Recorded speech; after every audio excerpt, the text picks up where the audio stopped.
What's up, NFC North? This is Russell Wayne right here with the main event 365.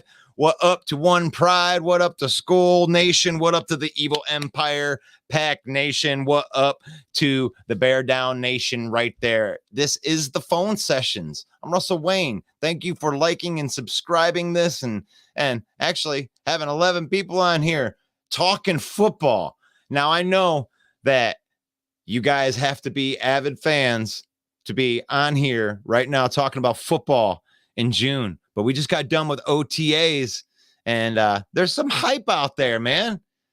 There's some good hype out there for really 3 out of 4 of the NFC North teams. And actually, yesterday, I wanted to say thank you to the Minnesota Viking fans that came out of witness protection to defend their team, because we've been hard on them, and we should be hard on them. I don't buy any of that crap that they said.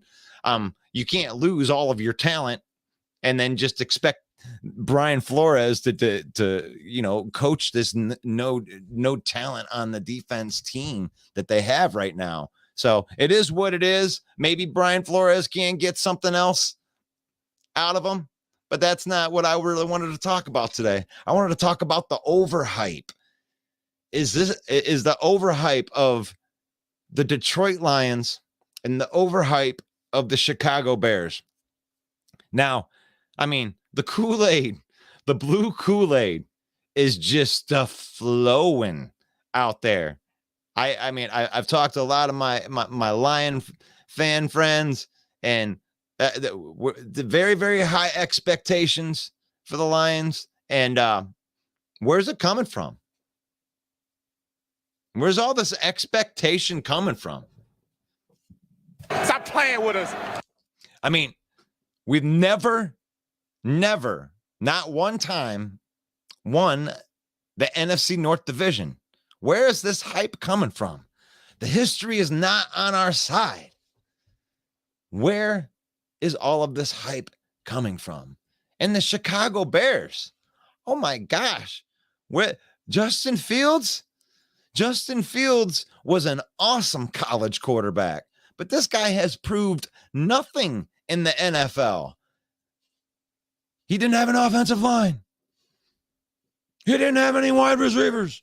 Okay, well, all of that's out the door now. Now you have a wide receiver. You got a decent room. You got a couple good tight ends.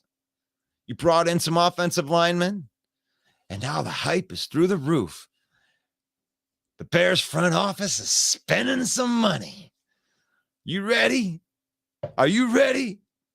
The spending the money. So does that make them good? I mean, on paper, they brought in some good pieces. Got better at the linebacker position. They got better on the offensive line. It's the Chicago Bears. Throw that in the comments. I want to talk about that. I do. I want to talk about that. Bear fan, I want to hear from you, Bear fan. You believing in all the hype? I'm going to throw the link in. If you want to come on, let's talk about this. I want to talk about this hype of the Detroit Lions and the hype of the Chicago Bears. Why is the hype? Because I know that most of the NFC North, when you talk about the other teams, they're looking at the Packers and they're looking at the Vikings as going backwards. The Packers lost, their Hall of Fame quarterback and Aaron Rodgers, and they did get better defensively. That team should be good defensively, or else they better think about what they're going to be doing with Joe Barry as their defensive coordinator. We can always count on Jeremy Ballright to pop in here, biting kneecaps. He bites kneecaps better. That's how I broke all my teeth. That's how he rolls. That's how he rolls. He's got them carnivore teeth. Mm-hmm. Biting the kneecaps. And then we got Chad. Chad's up in the house. Chad's been itching to talk some football all week. They shut our page down, Chad. I saw. But we're fighting for it. Mike's going to go into the people's court, dun, dun, dun, dun, and he's going to, go through the Facebook court and try to get our page back. But for the time being, we ain't wasting no time. You can go and like NFC North, Main Event 365. You can like the Detroit Lions Villain Squad. Those are the new places that we're going to be putting NFC North open mic. Those are the 2 new places. Follow those. We appreciate everybody that's being patient through this transition. It does suck, but what are you going to do about it? I ain't going to piss and moan about it. We just move on and then, move on to the next thing. So I appreciate that. So Chad says right there, it's coming down to the culture change, right? Tell me a little bit about this culture change that you see, Chad. Well, it all started with Sheila. That's the truth. Finally, there's a competitive Ford that's running the team. She was an athlete. I forget what sport she played. She never had her opportunity. She comes in, and the minute she comes in, she doesn't cry when people are booing her. She understands. I've had enough of that shit. And so it starts there. Well, it also starts with look at how getting Hard Knocks that put us on the national stage. And that was one of the best. Even though I'm not a Lions slappy, okay, I've watched a lot of them. The Lions, yes, you are. No, I'm kidding. The best so far of all the Hard Knocks they did. Yeah, I was definitely a fan of Hard Knocks and the way that the Lions were portrayed. I did think that it put a lot of unrealistic expectations on last year's team, but I did like seeing them in that light, and then seeing the way that the teams were competing. What do you think about that biting kneecaps, Jeremy Ballright? Well, the reason for all the hype this year, it isn't just all right now, baby, it's a ball. What's going on right now? Who said that? Oh, is that Mike? Main Event Mike's at my house right now. Okay. We were in here game planning. Okay. Now, what I have to say is the reason why the hype around the Bears and the Lions they're the only 2 improved rosters this year. Everybody else depleted in one way or another. You cannot say that the Packers got better at quarterback. You cannot say they got better in the safety room. You cannot say they got better in the secondary. You cannot say that the pass rush got better for Minnesota. The only thing they did was change a defensive coordinator and lose everybody. Yeah, but we're talking about, we all know, like, the hype is they're the 2 most improved rosters. It seems like the coaching staff and the GM of the Bears likes Fields, despite his woes the last couple of years. And as a quarterback, he looks more like a running back that can throw the ball, just like Lamar Jackson 2.0. But yet, that's why the hype's there. You can say what you want. Nobody's pissing and moaning about Fields, Lester Price. Yeah. We are just saying the brass tacks facts right here. Okay, so let me add on to that, because I want to hit Lester right here, because he sounds like we're pissing and moaning. So I wanted to hit this because I wanted to go into this, because what I want to do is be able to go into this NFC North Main Event 365 and be objective. When we're talking to the other fan bases, like, there is a reason for the hype. The ability of Justin Fields. I watched him play at Ohio State for 2 years, and I watched him hit Olave. I watched him hit Wilson in tight windows and watch him make plays when he had the protection around him. DJ Moore is the real deal at being a guy that can get open while your quarterback's running for his life. So if you're just saying Fields is garbage, like some of the fan base likes to do, John Dorn, that's a dangerous statement. You might be eating some crow, because if he figures out how to play that run to pass, and he proves to the NFL that he can pass, he might be one of the top 5 most dangerous quarterbacks next year. That's just my take on it.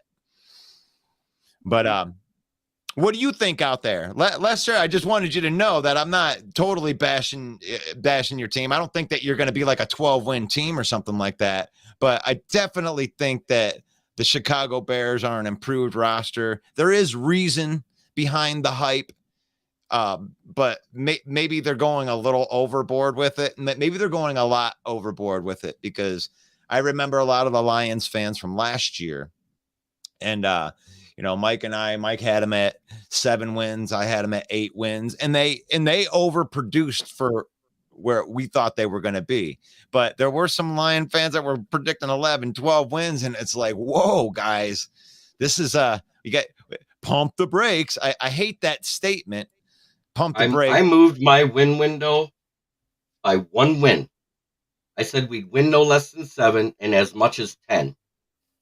Right. Last season. And this year, fair. I'm at the 10 to 13. And it's not just the hype. It's because we should be no worse than one better than we were last year. Like it is like 10 wins or it's a disappointment, right? I mean, that's where I'm at. That's the floor to where we're at. And I like that. And 10 to 13. Because I see 4 losses automatically on this schedule, no matter how you look at it, because we're going to lose one because Lions. Okay, so whether we fall apart against a team we should not or whatever, and there's 3 of those 4 teams, we always beat one of those mega playoff teams, and we lose to the 3 others every year. That's where those 4 losses I see automatically, and then there's the 3 toss-up games. So, I mean, going into, and I want to go back in here and let Chad talk in on this, and then I'm going to change the subject to what Rob just threw into the comments. So you chew on that, but give me your final thoughts on the overhype of the Chicago Bears and the overhype of the Detroit Lions. Hit either one. Well, I think look, I'm going to mention another team. There's the 3 best receivers in the NFC North: Jefferson, Moore, and St. Brown. And if anybody thinks there's anybody, and that's in the order, okay, I would take Moore over St. Brown. I really would. I love St. Brown. So a lot of the Bear hype is coming with that. Justin Fields has a guy that is an ex receiver. He can go downfield. So, they're going to have to really look at that he has a deep threat now, a true deep threat. The Bears are just excited because they have all that money. They have all those picks like we were when we traded Stafford. All right. Are the Bears going to do anything this year? Probably not. Like I've said before in other shows, look 2 years down the road, then look out for the Bears. Yeah. Lions, they had the hype. They earned the hype. The way they finished last year, the way the players are buying in, the way people are taking the pay cuts to stay here. Yeah. Finally, people want to come to Detroit and play.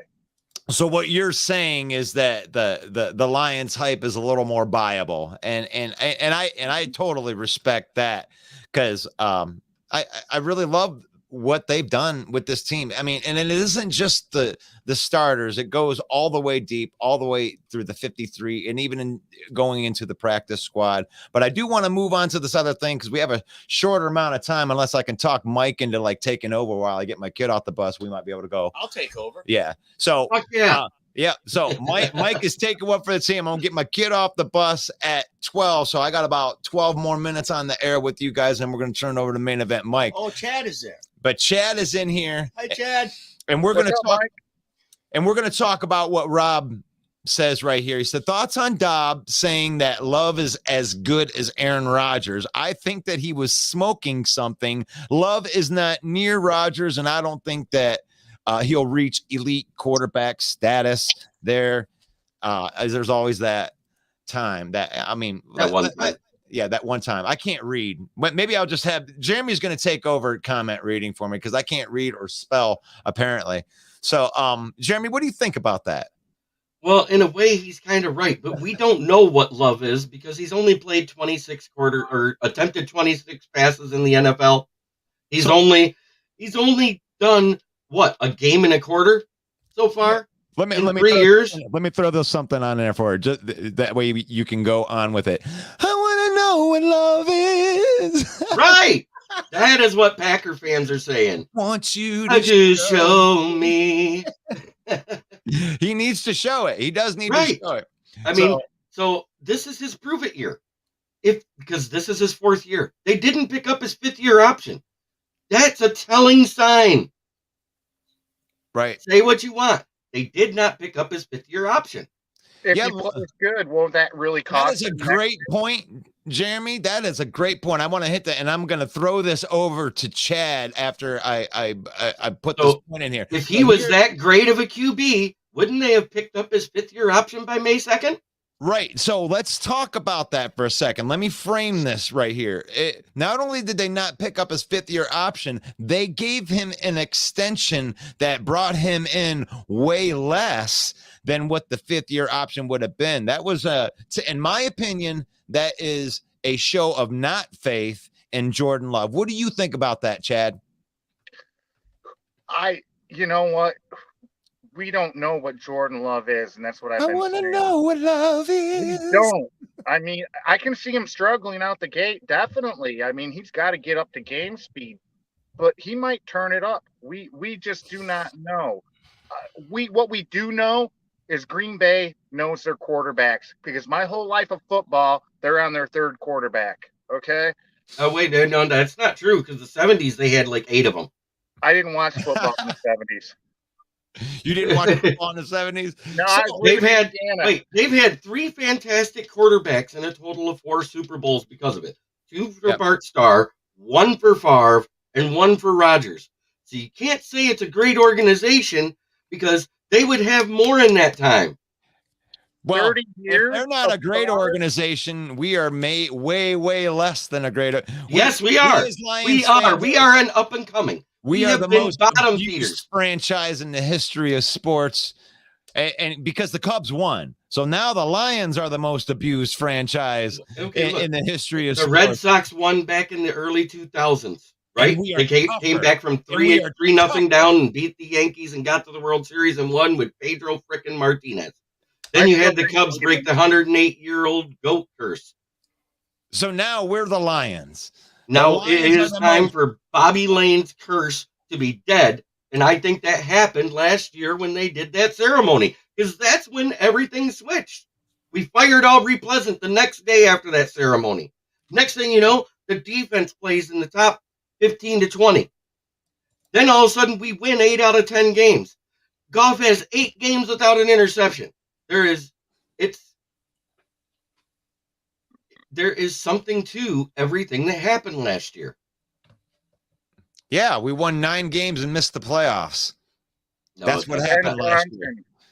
I mean, that's the reality of it, guys. We're excited. I'm excited too, Jeremy. I completely feel you on that. But we won 9 games and missed the playoffs. I'm not gonna jump up and down like we're some perennial. I think we're going to the Super Bowl. I'm that stupid as a Lions fan to think. Hey, that we went 5-1 in win. the division. That's what gave me The hope. That's what NFC. tells me. It We gives went me 5-1 hope, in the division.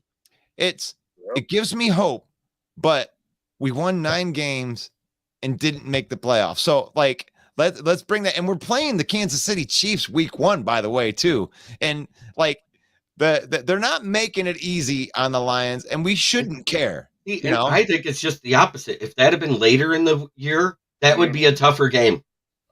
Ding, ding. Sure. I mean, Kansas City is a slow starting defense. defense, just like the Lions. They start out slow. They do not hit their gear till week 7. They are a young defense, which means they have growing pains, just like we had last year. Right. And that's fair. That's fair. Let's move here, because this is a fun question. This one keeps going around and around and around. And the Chicago versus Green Bay week 1. We got 3 Lions slappies on here. I mean, can both of them lose, Jeremy? They could get a tie. Yeah, that would be awesome. Get a tie week 1. We've seen it before. We've seen a tie in week 1 before. But give me your way too early pre-training camp prediction for this game right here: Chicago versus Green Bay. Both defenses are going to be middle of the road. Neither one is fantastic. Neither one is bottom feeders anymore. So I see a mediocrely good scoring game, maybe like a 27-24. Maybe Justin Fields can break the streak of Green Bay smacking the dog crap out of Chicago. Yeah. Stop playing with us. All right, Chad, what do you got right here? Throw Well, your comment in there. it is week 1. I do believe Green Bay has a far superior defense, especially secondary, and they have a better interior D line. But I think whoever has the better kicker in this week 1 game is what it's going to come down to.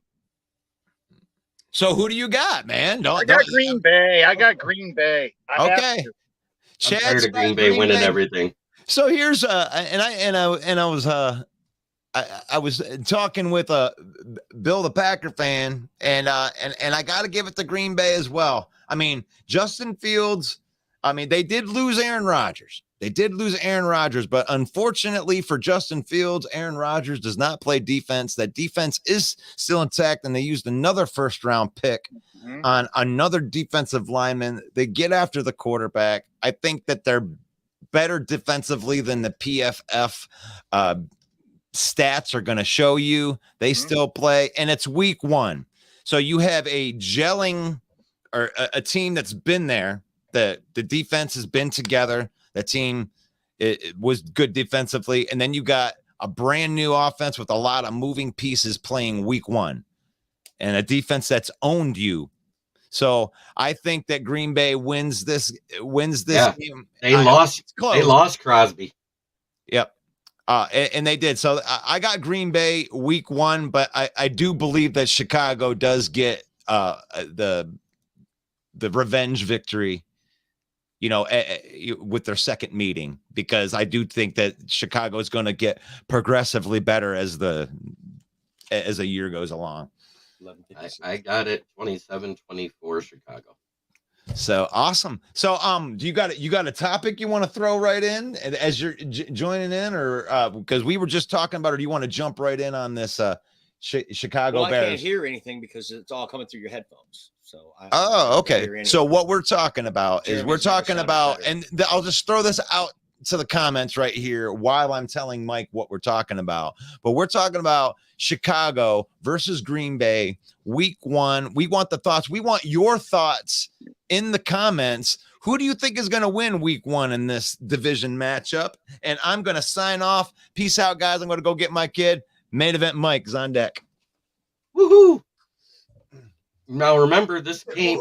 Like, oh, okay. Yeah. It's main event Mike, my co-host for every other Saturday. What's up, brother?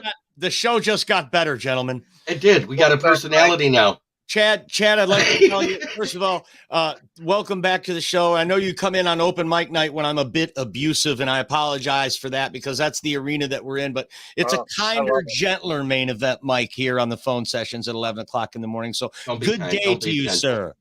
Green Bay has to travel to Chicago. I know it's not a far thing, but home field advantage has to account for something.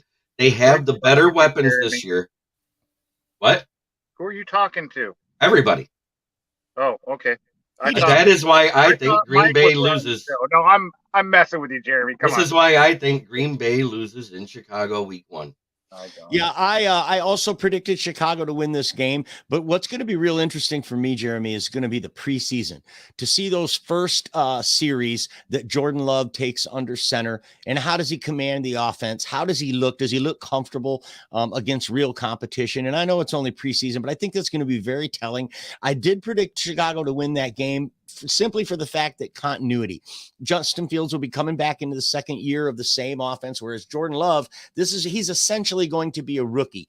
And your first game is a road game, but there's a lot of confidence in Chicago right now, and they're going to hit the ground running coming out of the preseason, feeling good about how their offense is gelling and having continuity involved. So yeah, I had the Bears winning this, but it is going to be interesting to see in preseason how Jordan Love commands the offense. We might change our tune if he looks pretty awesome. Would you agree with that? I agree. And I also say that the Bears and the Lions are the most improved rosters in the North this season. Yeah, well, the Bears better be. They had $1 gazillion and the number 1 pick, so they better be better. And they were the worst team in the league. You can only go up from there. Chad, do you have a comment? I totally agree with you, Mike. Totally. Right. I mean, They better be improved. Now, did Green Bay do anything? Green Bay did what they always do, though. They never make big splash free agency moves. They draft and develop. And if Jordan Love is the next great Green Bay quarterback, we're all going to be eating crow this time next year. Yeah, that's fine. And I don't care. I just remember what I saw in that second half, week 18 versus the Lions, when Love threw 3 interceptions. He was a turnover fest. He was a bakery specializing in turnovers. Huh? Is a cheese turnover? Yeah, it was a cheese Danish turned over and flipped and everything else. I like it. What do we got in the comments here? We let Crosby go, so we definitely won't have the better kicker if it comes down to a last second field goal. That's Rob Turbo. That's a great call out. Turned over and flipped and everything else. I like it. What do we got in the comments here? We let Crosby go, so we definitely won't have the. I don't know what happened. I didn't touch anything. I don't know either. I like it. What do we got in the comments? Now, do you hear me again in the background? Yeah, it's all. It's like on the loop. I don't know what happened. You recorded it. Anything? How weird is that? Oh wow. What do we got in the comments? Now, do you hear me again in the background? Yeah. And now it's all continually repeating. It's an alternate universe. It's like we're in that Marvel universe with Doctor Strange. Now, do you hear me again in the background? And now it's all continually repeating. It's an alternate universe. Wow, that's weird. It's like we're in that Marvel universe with Doctor Strange. Yeah, what? Holy cow! I like it. It's repeating. It's an alternate universe. It must be the. There, you're good. You're good. You fixed it. Whatever it is, you just must be the metal plate in my head. Sorry about that. That's okay. So, main event 365. We are here, and this is the phone sessions with Russell Wayne. He had to go step out for a haircut.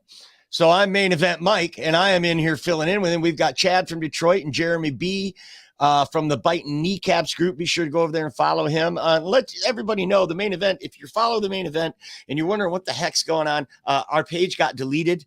There is some guy out who thinks that the only way to success is to crush other people. And we love it. We're relishing it because it means we're relevant. So we have a new page, and it's called Detroit Lions Villain Squad. Please type that in the search. Go in, join our group, follow our page, and go over to our YouTube and like it and subscribe to our content, because the YouTube is still running strong at the main event 365 on YouTube. You can find that. So we're talking about off-season moves. Right now, I think the Detroit Lions are the most improved team in this division. Even with all that money and draft picks that the Bears had, they just had too many holes. I just don't think maybe they're the most improved, but they certainly have a long way to go to catch up roster-wise with what the Detroit Lions have. So let's talk about Justin Fields for a minute. He could be the X factor, right? The fan base around the country are split down the middle on Justin Fields. He's a bust or he's the next big thing. His numbers say he's the bust because he's got the exact same numbers as Jamarcus Russell. So, Chad, I want to ask you, do you think Justin Fields is a bust or the next big thing? I think it's too early to tell either way. What year 3? We've had 2 years and it's too early. Into year 3, it's kind of, well, you got to admit it. He ran for his life for his first 2 seasons. He did. They could not protect him. He didn't have the weapons. They got rid of Montgomery. That doesn't help him any. Thank God we got him. If he can hook up with Moore, if they can build a rapport and they have any semblance of a running game, he could make leaps and bounds this year. I do believe that. Yeah, the kid scares me. What do you think about Jeremy? Well, we don't know what he is as a quarterback because he's had 2 different offensive coordinators his first 2 years. This is his first time he's had consistency with the same offensive coordinator. So let's see what happens. But no. I'm asking you to go on a limb. But so far, he's been the best running back that can throw the football in football. I'm asking you to go on a limb. Is he going to be a bust or is he going to be the next big thing, or neither? I think he's going to be neither. I think he's going to be somewhere in the middle and end up a journeyman guy. Okay. He's going to be Terrell Pryor and out of the league in 5 years, or RG Griffith injured so much because he's taken a pounding and he's out for that reason. That's what you think. That is why I called him Bustin' Fields. It wasn't because he was going to be a bust. It's because he was going to get broken behind that O-line. Yeah, Yep. well, you know what? That bad O-line and all that bad team around him narrative that the Chicago fans like to spew doesn't change the fact that he had a hard time reading the defense. He didn't know what they were doing. He didn't check down. Running was his check down, Yes. right? So Wait, they actually, when they were talking about DJ Moore, that is why I did this. Will he open his eyes and see him downfield? right. Because it had nothing to do with DJ Moore, has nothing to do with Darnell Mooney. Will he see him downfield? Because he cannot read a defense. Because if he could read a defense, he'd have saw Aiden Hutchinson and not throw it to him. Right. The windows in the pros are a lot smaller than they are in college, right? And even though you went to OSU where they have NFL caliber receivers year after year, everybody that you're looking at on the field to throw to is going to be playing on Sundays the following year. So, I mean, it might be a little misleading, but I think Russ made a great point.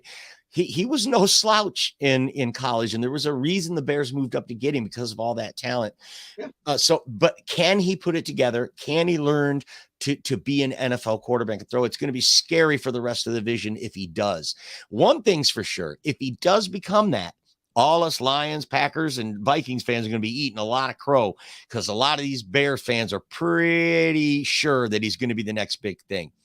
Brandon Winter says, who will have a better year, J Love or Fields? Well, J Love obviously has a better team around him, but I'm not sold on him yet. I think Justin Fields is on the precipice of something great, or he's on the precipice of the end of his career. No team in the NFL, no player in the NFL has a bigger onus on him this year than Justin Fields to produce, in my opinion. Hey, we've got somebody new on the show. Hi, what's your name and what team do you represent? My name's Brian. I represent the Lions. This is like a Twilight Zone thing we got going on here. Hey, can you guys hear me? Absolutely. You're not in my driveway, are you? That would be weird. Driveway. Outside, man. I hopefully you're not getting an echo. No, not at all. Okay, cool. We had this weird loop upstairs right now. We had this weird loop thing going on. I don't know what that was all about. So we got some Packer fans in the comments for sure, Russ. He says he likes to hear himself talk. I want to know if he's talking about me because he said that during your loop fest that we had. Oh, okay. Now that makes sense. That was a great cut on you. Come on, it was a lot of fun with you. That was a good roast on me. You know what? I can take it. And if you like roasting people, come on to our show on Monday nights at 7 p.m. Eastern time. It's the NFC North open mic, presented by the Main Event. We actually have all four fan bases in there, and we talk a lot of smack and we rip on each other, but there's some serious football analysis in there as well. It's the Main Event, home of the bad takes, and there are plenty on Monday nights at 7 p.m. Be sure to tune in for that. Jeremy Ballreich, I've got some questions for you, my friend. Our friend Jeremy Ballreich on the show today. He writes for the South Florida Tribune. And tell us about the new piece that you've got coming out. I wrote about the gambling situation that's going on in the NFL. And I kind of hate how hard they're being when there is players betting on sports outside of the NFL. And it's not just because of Jameson Williams. It's because I have heard through other sources that other second-year players that are coming up in this round of suspensions coming, they didn't understand. I don't care. That if they were outside the facility either, because it wasn't explained to them. Now, let me finish. I'm not saying they shouldn't be punished. I'm saying that we should do more education for the rookies and young players going forward. I'm suggesting that the NFL starts a rookie symposium, approaches the NFLPA in saying any player that had the 1 year indefinite suspension with a minimum of 1 year, in order to regain entry to the league, they have to talk to these rookies the following year. I like that. I like that. So you're saying as part of their punishment for gambling, they need to come in and educate the new guys coming in about it. And it would be mandatory that they would have to do that to be eligible for reinstatement, is what you're saying. Yes. I like that. That way, the rookies get educated. They know the whole rules properly. And they also see the repercussions if you don't follow the rules. Okay. Okay. I like that. I like that piece of it. However, I have no sympathy for any of these players that bet on anything. I don't care if you bet on pickleball. If you are a professional athlete, stay away from it. You get paid millions of dollars to play a game. Yep. Stop it. Are you agree with that, Chad? There should be zero tolerance. Absolutely. And your take, Jeremy, is that they're being too hard on these guys. I disagree. This They is need to why lay I the disagree hammer with it. down. This is why I disagree with the betting on other sports. The NFL is sponsored by BetMGM, FanDuel, and DraftKings. I If don't they're care. gonna go, I don't care. If they're going to bed with them with these legal online states, then there should be some sort of middle ground here. No, Jeremy, As long as they're not, area. no. As long as they're not betting on the NFL, it doesn't fucking matter. I Don't you- disagree. Don't you think, Jeremy, because the NFL is in bed with all these sport betting apps, don't you think that's the reason for this rule? Good Because point. people can't question games being thrown and people winning millions of dollars. Exactly. No. I'm not Exactly. saying. I Hey, said, wait, Game-o, I No, feel no. bad for him. I He said- should have known. He's making No, millions of you're dollars. not understanding Game-o what the should have fuck known. I'm saying, Chad. I Sure said we they're are. not betting on the NFL. I'm saying that's automatic. Look, Jeremy, automatic. we understand what you're saying. However, it's a slippery slope. And when you let corruption creep in, all it takes is a little foothold and things start to No, snowball. And the next thing you know, you're Pete Rose. Pete Rose never bet on his own team. Big Going deal. back to the NBA. No. What's his name? He never What's his bet name? against his team. Donahue? He did bet on his Donahue team. in the There's a NBA? difference. Good call. Go ahead, Chad. Yeah, Wasn't I'm just, Donahue in the NBA? And he's a ref and he's betting on games and he's making the calls. Yeah. Right. He Yeah, you went to got to have prison. zero I'm tolerance. saying I don't saying care. You zero gotta have tolerance zero for betting tolerance. in your sport. Let us That's know fine. what you think. Put it in the comments. Do you think there should be zero tolerance betting on nothing? Or is it okay to bet on lacrosse or soccer in England? They if allow you're them an to bet NFL from their player? home, and if they're out in the parking lot at the issue, I disagree with that. If you're gonna do a hard stance, it should be no betting at all. That's Just- my point. It's If you just them can't, standards. no, Chad, you're not understanding what I'm saying. I understand the no betting in the NFL. That's Mhm. fine. That's where point shaving and all that shit fucking matters, right? But if you are not betting on the NFL and you allow them to bet from their couch at home, then you can allow them to bet on the other sports anywhere they fucking want. You can't have it both ways. That's what I'm saying. And I disagree with it. I think there should be zero tolerance for gambling if you're a professional athlete. There's too much. Okay, so Now, hold on, let me finish. There's too much wiggle room there for you to be entrenched in that culture. You don't have all the same rights as everyone else when you're an NFL player. We've seen that. There's certain things you can't do. You can't go to clubs. You can't have guns. You can't do this. You can't do that. You're also a role model for young kids, whether you like it or not, Charles Barkley. You are a role model, and gambling sets a bad example for young, impressionable NFL fans. Chad, you got something you're itching to say there? Yeah, I'll bet a little bit here and there, but gambling has ruined so many families and Good so call. many lives. Okay. Yeah, And let us know in the I think comments this what you is think. It's setting a precedence, okay, for everybody. Yes. It And may be, but they're setting the wrong precedents, is what I'm saying. We If you're understand gonna- what you're saying, Jay. If they're going to make it, get what you're no, saying. We get if it. they're going to We make it just don't illegal agree to with bet, it. if they're going to make it illegal to bet on other sports on NFL properties, they shouldn't be allowed to do it at home. So it's either one way or the other is Totally what I'm get it. getting at. I get it. You're still saying, though, the core of our argument here is you're still saying they should be allowed to bet on other sports as long as they're sitting on their couch at home. And I disagree with that. I think it should be a zero tolerance. Let us know in the comments what you think about that issue. So when does the piece come out, Jeremy? It should be released today. Today. And where can our viewers find it? On the SouthFloridaTribune.com, if you go, there's a little red bar for the heading with 3 hash marks. Hit that. Go to Motor City Tribune. I am listed in the authors, and you can find it under my name. Under Jeremy Ballreich. And that is and what's going on over at the Motor City Kneecap Biters? We got content coming in. And there it is. It's published already. All right. So go to the South Florida. That's www.southfloridatribune.com and look for the little red bar and look for Jeremy Ballreich's name to read his new piece on the gambling scandal and his take on what should be done. I do like that piece of it, though, as far as the sanction, Jeremy. I thought that's a great call out. Did you read that somewhere or did that come out of your brain? That came out of my brain. Holy cow. Sunshine. That is why I didn't. Some days. That's why I didn't make it onto the open mic last night, is I was coming up with this entire article, and I wanted it to be well thought out and well said. I didn't want to sugarcoat it. I didn't want to play any games. I don't care. I understand what they're saying, and I understand the punishment's already done. What I'm saying is you can't let them do it at home and then expect them not to do it when they're getting in their cars leaving the facility. That's all I'm getting at. I get it. And Brandon Winter in the comments, he actually agrees with you. He said, betting on other sports, I'm with Jeremy. That's like your employer telling you not to drink alcohol on your own time. You said it sets a bad example, but it's sponsored by the NFL. So I get it. That's a great point. I just don't agree with it. And neither does Chad. And I bet you there's millions of other people out there that feel the same way we do. And there's millions that feel the same way I do. Right. I mean, it's going to be a split down the middle on it. I want my player focusing on next week's game, not how he's going to win $100. Okay, focus on next week's game.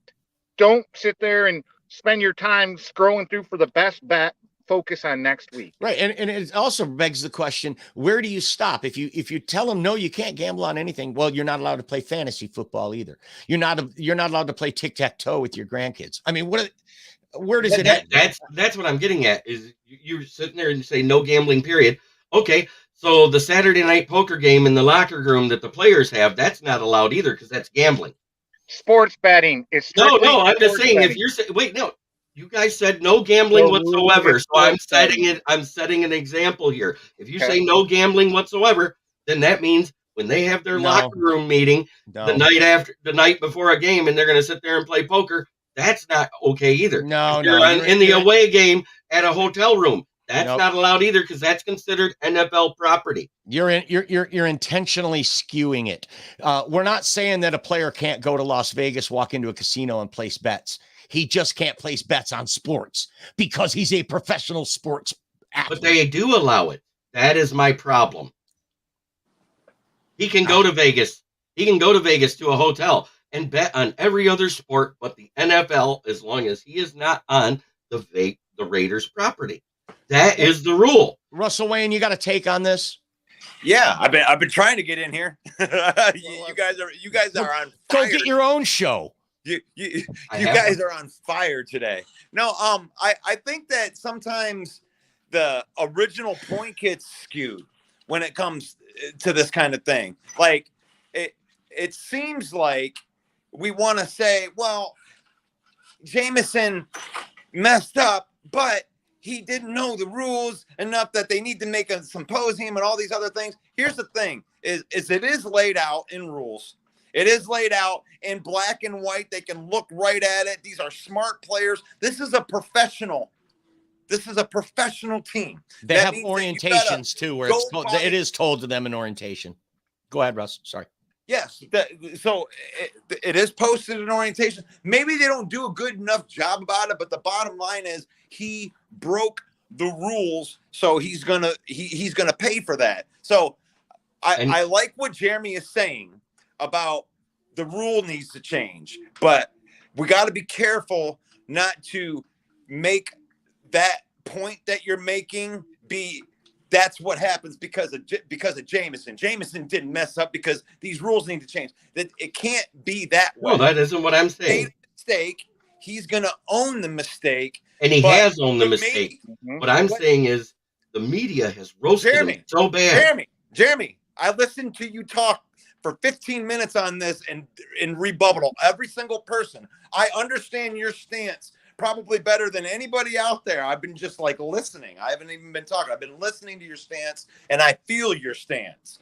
I think they could change the rule. That would be a good thing. But the fact I'm trying to bring out is it's not changed right now. And it can't be a knee-jerk reaction to say, okay, the crime needs to be less because they didn't do a good enough job. They're not going to come out and say that.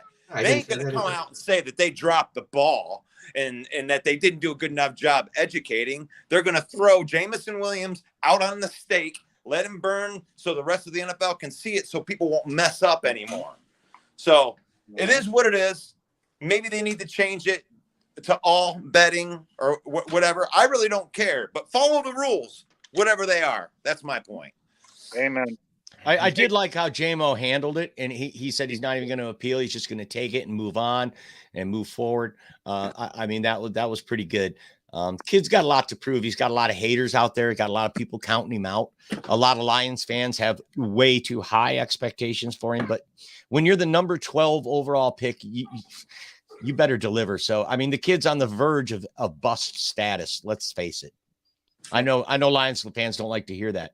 I just noticed that our captions says Russell Wayne and Russell Wayne outside. I love Yeah. Hey, and where's JMO's Jerry Maguire? I mean, these agents make so much money. They're supposed to be there for their players and help them. Okay, why didn't his agent help educate him? His agent is going to make a ton of money. I'd fire the agent. Wow. Good choice. Wow. Good take. Because I actually mentioned this. The problem that I had with how Jamison Williams found out about his suspension, he didn't find it out from his agent. He didn't find it out from the front office. He didn't find it out from the coaching staff. Who did he find it out from? His dad called him when he saw it scroll across the bottom of NFL Network. Mm-hmm. Yeah, that's an issue. That's an issue. That's something that they need to fix. Well, in Jamison's defense, though, he was busy on mgmbet.com and he was busy putting bets in at the time. He was putting that work in, wasn't he? He would have seen it himself, but he was busy. That paper, isn't he? He was busy betting on FC Milan versus Liverpool. Oh my God! You know what? I wanted to comment on what you said about James. Is he reaching bust status? Here's a guy that had like 9 touches last year and scored on 3 of them, and 2 of them got called back on stupid penalties that had nothing to do with the fact that he just outrun everybody on the team. This guy's talent is not in question. This guy is faster than everybody on the field on every field that he steps on. And that's just what the rest of the NFL is going to have to deal with week 7, as long as Jamison Williams doesn't bet on it. So it doesn't appear his worth ethic is in question either, or his love for the game. That all seems sincere and legit. I mean, he's out there working. Yeah, he's working. Yeah, and he waited patiently. He waited patiently for the Lions to decide that he was ready when he himself thought he was ready weeks before that. Mm-hmm. Rob Turvo in the comments says, and now he's kind of on my side of the fence, Jeremy. This is really an interesting issue, this gambling issue and the kind of the arms that are attached to it. Rob says, to me, if players are gambling, they feel money's more important than their NFL career, and risking losing their career and millions of dollars, they think it's harmless, but it impacts more than the players. It affects the organization, the fan, the NFL's reputation, and it personally makes Rob wonder about some of the bogus calls that get made, if they are legit or if they threw the game. Right, and that goes back to what I was saying. If you just let corruption get a foothold in, it can spread like a cancer, and that's why I believe in a zero tolerance for any sports gambling for NFL players. Jeremy thinks they should be able to bet on anything they want except football, just not in team facilities. But that is the rule. That is the rule. It is the rule.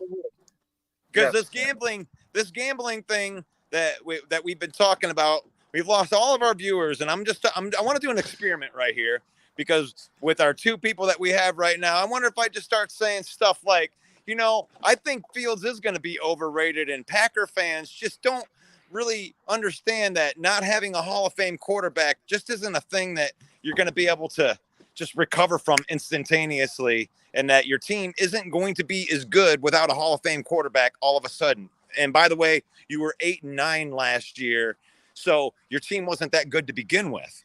But you never said his name, Russ. That's how you get the viewers to come up. See, we got one. You just alluded.